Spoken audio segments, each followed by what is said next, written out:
Selamat datang kembali ke channel Drama Hati. Kisah kali ini berjudul Dilecehkan Suami Sendiri. Tanpa berlama-lama lagi, langsung saja kita masuk ke ceritanya.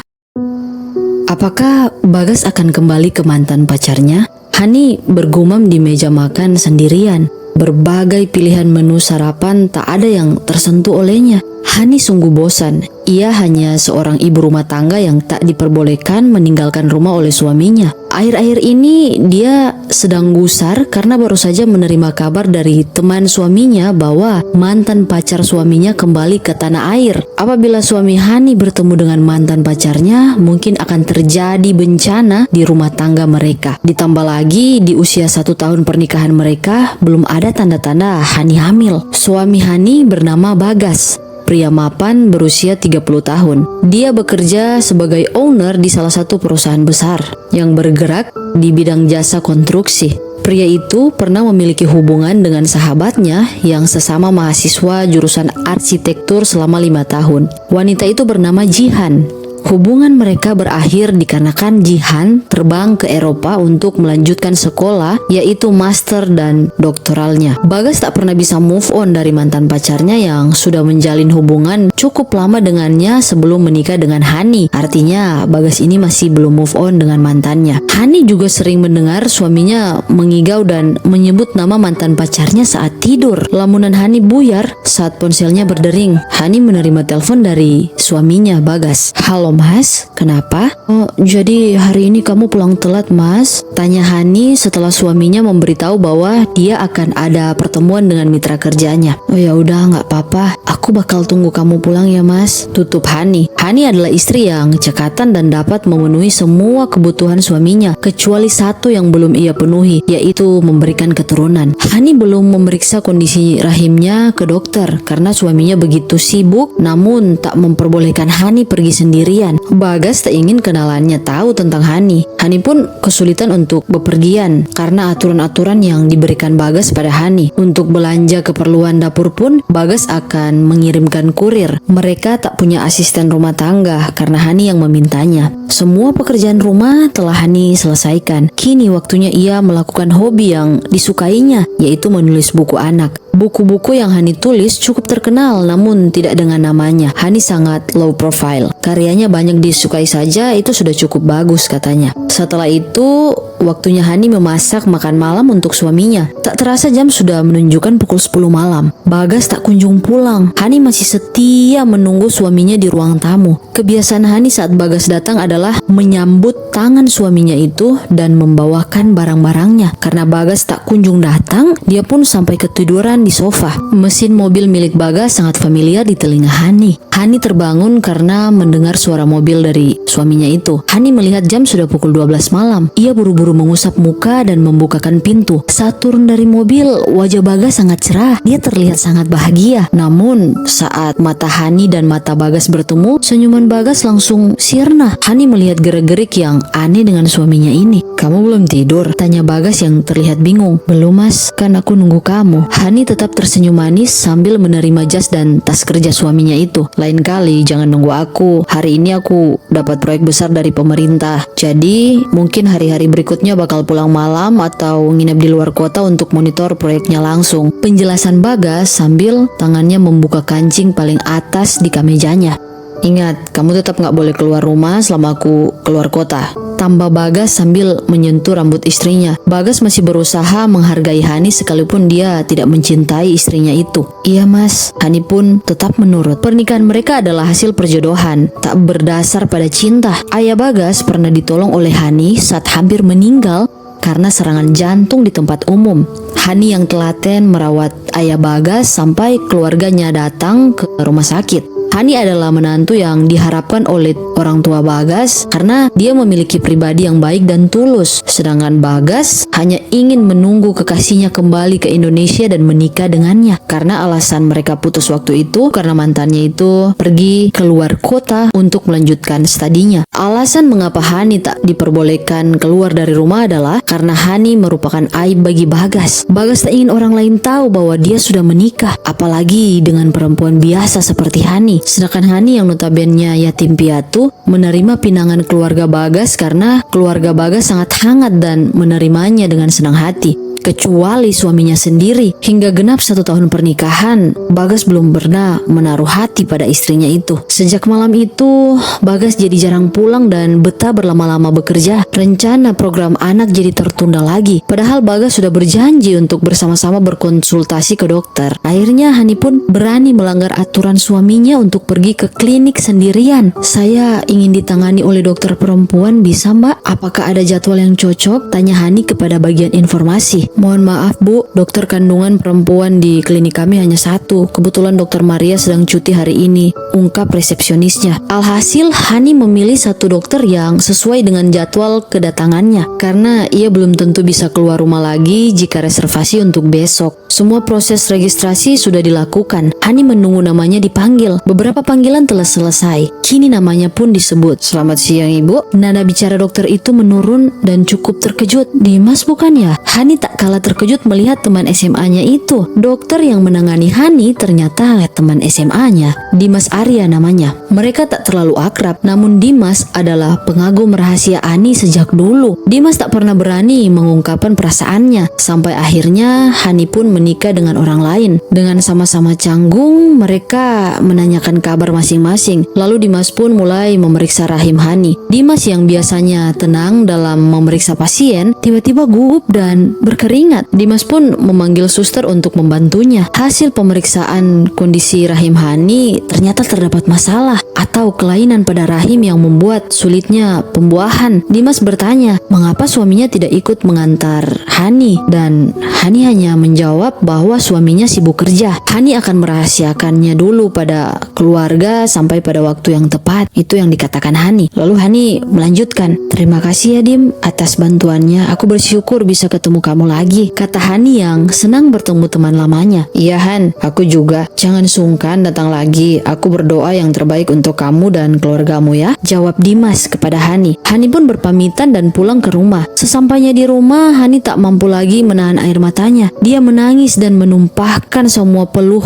yang ia rasakan, dan tentu saja kemungkinan dia tidak bisa memberikan keturunan untuk suaminya karena masalah di rahimnya tadi. Dia tak sanggup membayangkan kalau Bagas akan menceraikannya jika mengetahui bahwa dirinya tak bisa hamil. Bagas sering tak menaruh minat pada Hani, padahal Hani sering berhias dan berpakaian yang mengikuti selera Bagas. Dia ingin Bagas mengakuinya sebagai istri, namun Bagas terus acuh. Hani pun tak bisa protes apapun kepada suaminya itu. Suatu hari Bagas datang membawa kabar bahwa dia ternyata tak mandul. Dia senang bukan main. Pertama kali setelah berganti purnama, Hani baru melihat raut bahagia itu dari suaminya. Hani pun hendak menceritakan hasil pemeriksaan dokter kepada suaminya, namun Hani urung dan lebih penasaran dengan dari mana Bagas tahu dia tidak mandul. Apakah suaminya memeriksakan diri ke dokter? Lalu tiba-tiba Bagas mengeluarkan kata-kata saking senangnya. "Jihan hamil anak aku,"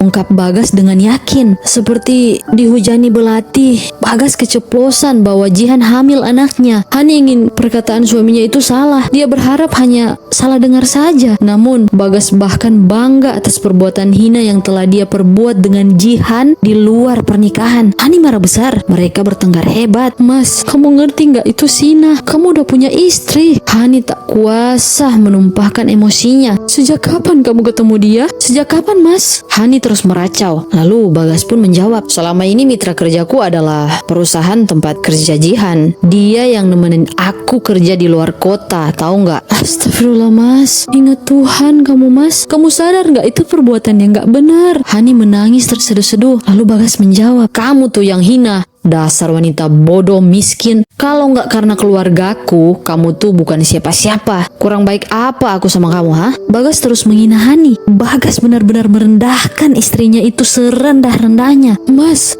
jangan ketemu Jihan lagi ya. Kumohon Mas, taubat Mas." Hani masih berharap kehidupan pernikahannya bisa selamat. "Aku nggak mau hidup sama kamu lagi. Mulai saat ini kita cerai." Bagas melepas pegangan Hani dengan kencang dan Hani terdorong ke lantai hingga perutnya tertusuk sudut meja di ruang tamu mereka. "Oh Mas, Tolong mas, sakit. Hani meringis kesakitan. Sedangkan Bagas tak peduli. Dia pun pergi keluar rumah dan tak kembali lagi. Hani pun dibantu oleh ibu mertuanya dan Hani segera dilarikan ke rumah sakit untuk mendapatkan pertolongan pertama. Setelah kejadian itu, Hani dan Bagas bercerai. Hani tak menuntut harta gonogini. Dia hanya ingin berpisah dengan suaminya itu. Tak selang lama setelah perceraian, Bagas menikah dengan Jihan dan mereka dikaruniai anak perempuan yang cantik bernama Nesaya. Kamu jahat, Mas. Hani masih terselimuti kekecewaan atas perilaku Bagas padanya. Bagas dan Jihan pun pindah ke Prancis setelah proyek pemerintah selesai. Nesaya turut ikut bersama mereka. Nesaya tumbuh menjadi anak yang baik dan santun. Dia dididik dengan benar dan menjadi anak yang pengasih terhadap orang lain, tak seperti ayahnya. 7 tahun berlalu, Bagas dan keluarga kecilnya itu pulang ke Indonesia karena ayah Bagas meninggal dunia. Pertemuan Bagas dan Hani terjadi di rumah sakit. Mereka sudah lama tak bertemu. Walaupun mereka telah bercerai, Hani tetap merawat mantan mertuanya itu. Hani adalah pasangan pilihan orang tua Bagas yang dijodohkan dengannya. Orang tua Bagas tetap menyayangi Hani seperti anak sendiri, walau hubungan dengan putranya telah berakhir. Jangan datang lagi ke keluarga suamiku kamu ya, ungkap Jihan pada Hani. Suara Jihan terdengar begitu kejam, namun Hani hanya membalas dengan senyuman ramah dan meraih tangan Jihan dan menepuk-nepuknya pelan. Anakmu sudah besar dan cantik sekali. Aku juga belum sempat memberikan selamat untuk pernikahan kalian. Selamat untuk kebahagiaan keluarga kecil kalian ya, tutup Hani sebelum meninggalkan rumah sakit. Nesaya berusia 8 tahun. Dia pindah sekolah di sekolah tempat Hani mengajar. Ya, kini Hani bekerja sebagai seorang guru SD. Ia telah bekerja di sekolah itu selama 5 tahun. Hani bahagia dan pekerjaannya adalah obat patah hatinya selama ini. Awalnya Jihan tidak setuju karena perasaannya tak enak dan menurutnya berbahaya untuk Nesaya sekolah di tempat Hani bekerja. Khawatir Hani akan balas dendam atas apa yang telah dilakukannya dulu. Namun Bagas berkata lain. Dia yakin Hani bukanlah tipe seperti itu. Bagas takkan memindahkan Nesaya ke sekolah lain. Malam itu Jihan dan Bagas pun bertengkar hebat membahas Hani dan tak sengaja Nesaya mendengarkan. Kenapa papi sama mami berantem? Tanya Nesaya sambil meringkuk di kamarnya. Keesokan paginya Nesaya menceritakan keresahannya pada Hani tentang orang tuanya yang bertengkar. Hani berusaha merespon dengan bijaksana dan menenangkan siswanya itu. Hari ini Bagas menjemput putrinya ke sekolah dan kebetulan bertemu dengan Hani. Bagas menyapa dengan normal dan Hani menyapa dengan profesional sebagai seorang guru. Bagas mengajak Nesaya makan siang dekat sekolah. Selama makan siang, Nesaya terus bercerita tentang Hani karena kebaikan gurunya itu. Bagas pun hanya senyum-senyum sendiri mendengar cerita anaknya. Jadi Miss Hani adalah guru favorit kamu? Tanya Bagas pada putrinya itu.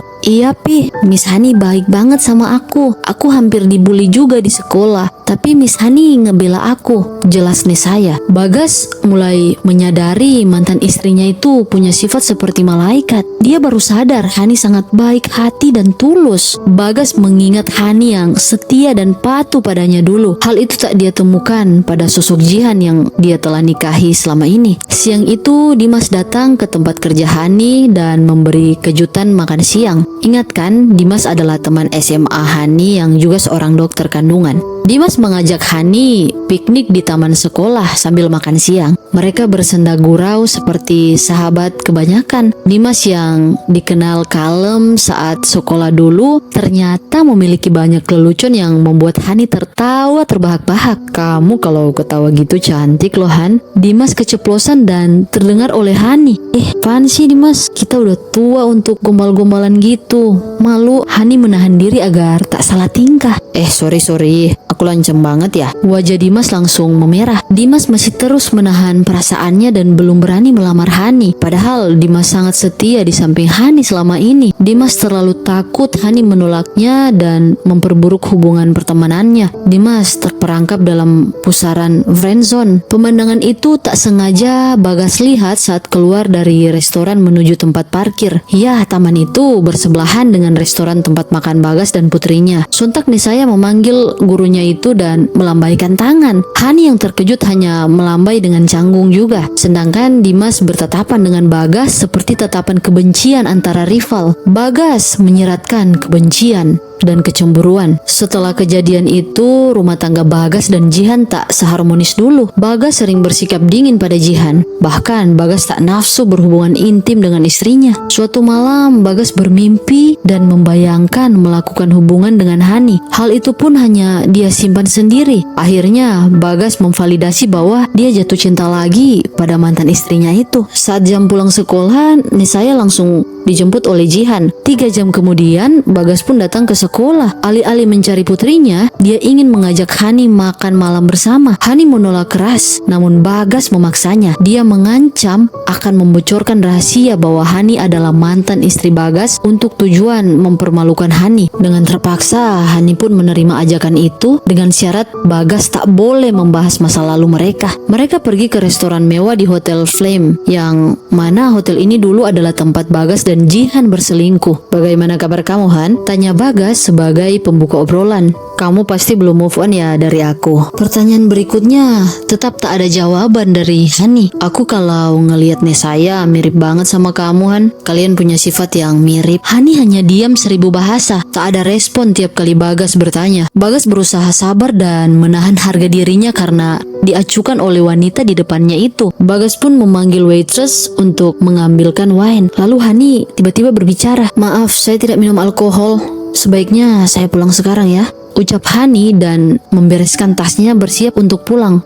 Wine itu bukan buat kamu, itu buat aku loh," jawaban Bagas dengan cepat. Lalu Bagas pun melanjutkan, "Duduklah sebentar lagi, nanti aku bakal antar kamu pulang kok, oke ya?" Bujuk Bagas berusaha meyakinkan. Hani pun akhirnya duduk kembali. Namun tabiat busuk Bagas tak berubah. Dia menjebak Hani dengan memberikan obat tidur dosis tinggi pada air putih yang diminum oleh Hani. Tak selang lama setelah Hani meminum air minumnya, Hani pun sudah tertidur. Bagas lalu dengan cepat menggendong badan Hani ke kamar hotel pesanannya. Ternyata dia sudah memesan kamar hotel. Lalu sesampainya di kamar, Bagas buru-buru membaringkan tubuh Hani di kasur king size itu dan melakukan pelecehan pada mantan istrinya sendiri. Jihan yang sadar suaminya tak pulang semalaman curiga bahwa suaminya selingkuh. Jihan mencoba menghubungi hotel yang menjadi tempatnya dulu berselingkuh dengan Bagas. Tapi tentu saja dengan banyak cara yang Jihan lakukan, sehingga pada akhirnya Jihan pun menemukan hotel tempat suaminya menginap. Jihan buru-buru ke hotel dan hendak melabrak suaminya itu. Terkejut bukan main saat mendobrak pintu hotel, suaminya tidur dengan Hani. Hani terbangun tiba-tiba. Dia sungguh terkejut, dirinya telanjang dan tidur bersama orang yang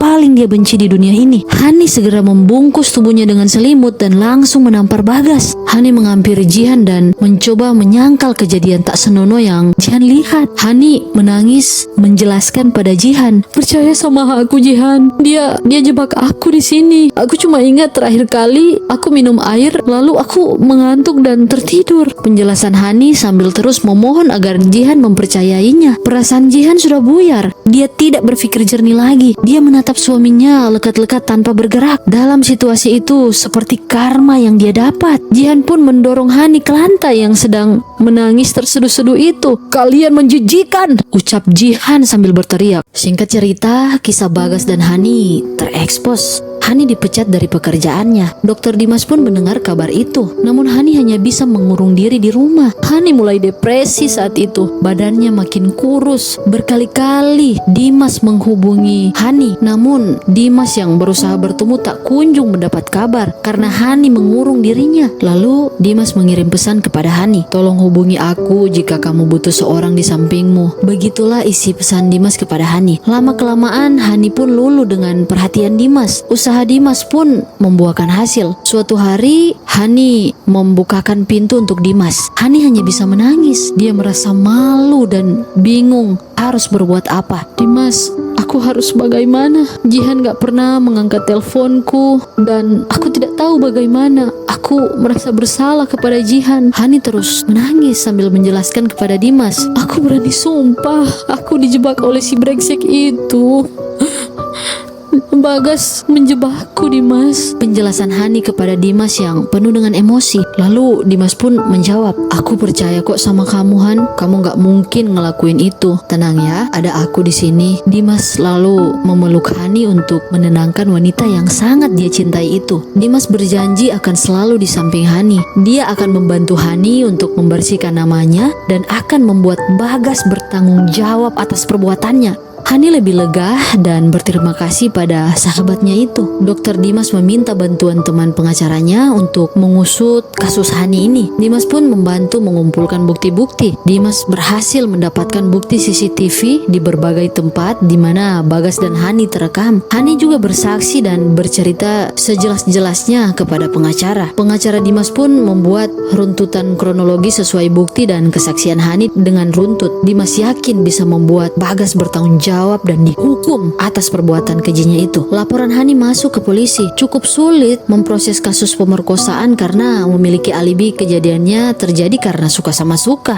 Ditambah lagi waktunya sudah lewat 24 jam setelah kejadian. Namun Dimas tak menyerah membela Hani. Dimas pun meminta Hani melampirkan visum dan bukti surat perceraian sebagai bukti penguat bahwa Bagas pernah gagal sebagai suaminya. Akhirnya Bagas menjalani proses hukum dan disidang untuk menentukan hukuman yang tepat untuknya. Terima kasih Dimas, kamu udah percaya sama aku. Dalam perjalanan pulang, Hani mengutarakan rasa terima kasihnya kepada sahabatnya itu. Lalu Dimas menjawab, kamu pasti bisa dapat keadilan, Han. Percayalah, tunggu sebentar lagi ya. Ucap Dimas membuat Hani terharu. Dimas mengelus rambut Hani lembut dan mengusap air mata gadis yang dicintainya itu. Dengan perjuangan yang panjang, Hani pun menang di pengadilan. Bagas mendapat hukuman penjara 10 tahun dengan hukuman berlapis, yaitu penyalahgunaan obat, memberikan obat tidur untuk menjebak Hani dalam dosis tinggi, dan kasus pemerkosaan. Keluarga Bagas tak ada yang membantu Bagas. Keluarganya ingin Bagas jerah karena mungkin mereka juga sudah geram dengan kelakuan Bagas. Jihan pun akhirnya menceraikan Bagas dan dia memohon ampun pada Hani atas perlakuannya yang pernah menjadi pelakor di dalam rumah tangga Hani dulu. Hani tak menaruh dendam pada Jihan. Aku juga minta maaf ya atas apa yang sudah terjadi pada kamu, Jihan. Lalu Hani pun memeluk Jihan. Ya begitulah Hani, dia memang sangat rendah hati. Lalu Jihan pun menjawab, iya Han, hikmahnya dia bisa mendapat hukuman yang pantas. Maaf kamu yang jadi korban kebejatan dia ya. Jihan membalas pelukan Hani dan menangis atas peristiwa yang menimpa Hani. Ruangan sidang sudah kosong, hanya tersisa Dimas dan Hani. Tak disangka-sangka Dimas akhirnya memberanikan diri melamar Hani saat itu. Han, aku sangat bersyukur Tuhan mempertemukan kita lagi waktu itu. Seakan-akan Tuhan memberikanku kesempatan kedua untuk mengutarakan perasaanku ke kamu. Aku sudah menyukaimu sejak SMA, Han, ungkap Dimas terlihat sangat tulus. Lalu Dimas melanjutkan, terima kasih telah menjadi sumber energiku selama ini, Han. Mungkin kini aku cukup serakah dan aku ingin bersamamu di sisa hidupku, Han. Apa kamu mau jadi istriku, Hani? Lanjut Dimas dengan yakin disertai matanya yang mulai berkaca-kaca. Dimas terlihat terharu. Lalu Hani pun menjawab, maaf Dim, aku belum bisa. Jawab Hani dengan nada hati-hati. Hani berusaha tak membuat Dimas kecewa atas jawabannya. Hani belum mampu memulai lembaran baru dengan orang lain. Ia ingin menyembuhkan depresinya terlebih dahulu dengan bantuan psikolog. Hani berjanji akan mempertimbangkan lamaran Dimas jika kondisi mentalnya telah membaik. Lalu Dimas pun menjawab, aku akan terus menunggu kamu, Han, ucap Dimas dengan tulus. Hani pun membalasnya dengan seulas senyuman, lalu menjawab, tunggu aku sebentar lagi ya Dim, aku ingin menjadi istri yang pantas buat kamu. Hani meraih tangan Dimas dan menepuk-nepuknya dengan pelan, lalu mereka saling menatap satu sama lain. Dimas kemudian memeluk Hani dan mengelus wanita yang dicintainya itu. Mereka lalu berjalan bergandengan tangan meninggalkan ruang persidangan untuk menyongsong lembaran baru dalam kehidupan mereka. Dan cerita pun selesai. Terima kasih sudah mendengarkan. Jangan lupa like, komen, dan subscribe. Bye-bye.